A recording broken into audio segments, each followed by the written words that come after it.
doctors say they're seeing a decline in vitamin K shots for newborns because of parents opting out. So the shots are given shortly after birth to help prevent potentially deadly brain bleeds. A new study released this week out of the Journal of the American Medical Association shows less than 3% of babies did not receive the vitamin K shot in 2017. You fast forward to 2024, that number jumps to more than 5%. So doctors say without it, babies are more at risk from bleeding, bruising, and losing blood when the umbilical cord is cut. Joining us now is board-certified pediatrician, also known as the Pediatrician Mom, Dr. Krupa Playforth. Doctor, thank you very much for weighing in. This is an important topic because it also leads to some broader trends that we're seeing at the same time. There are reports of many parents feeling like they're assuming an unnecessary risk with this shot, and therefore they're declining it. So what are you hearing from patients? What is your advice? You're right. I am starting to see this as a trend. The study that you talked about showed that the proportion of parents that refuse vitamin K at birth, which has been standard of care in the U.S. since 1961, has almost doubled between 2017 and 2024. And the truth is, babies who skip that shot are about 80 times more likely to develop vitamin K deficiency bleeding anytime between immediately after birth and up to 6 months later.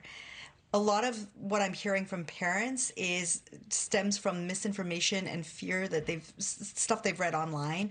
Some worry about the ingredients and the side effects, even though this shot has been studied for decades and is extremely safe.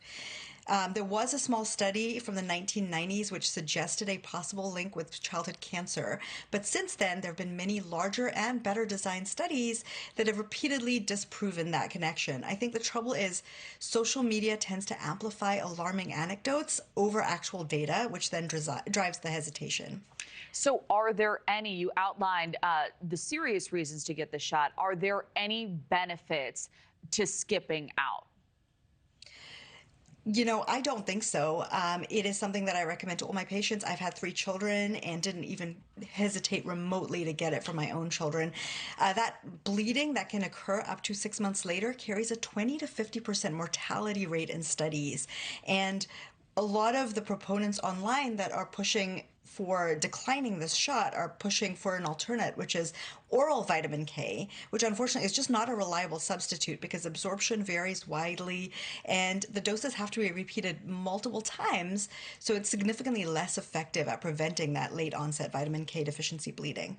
So, as you know, rates of autism, autoimmune disease, chronic disease, they have all skyrocketed in recent years. And there is some mixed messaging about why that's the case, especially coming from the White House. So what is your message to parents who are trying to navigate that reality, do the best thing for their child at the same time, and they're hesitant about any medical intervention, especially for an infant?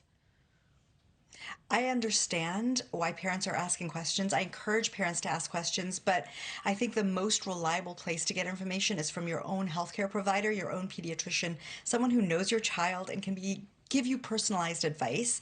The American Academy of Pediatrics provides clear evidence-based updates. I would encourage parents to look at where they're getting their information and try to find places that have a track record of showing that they are providing high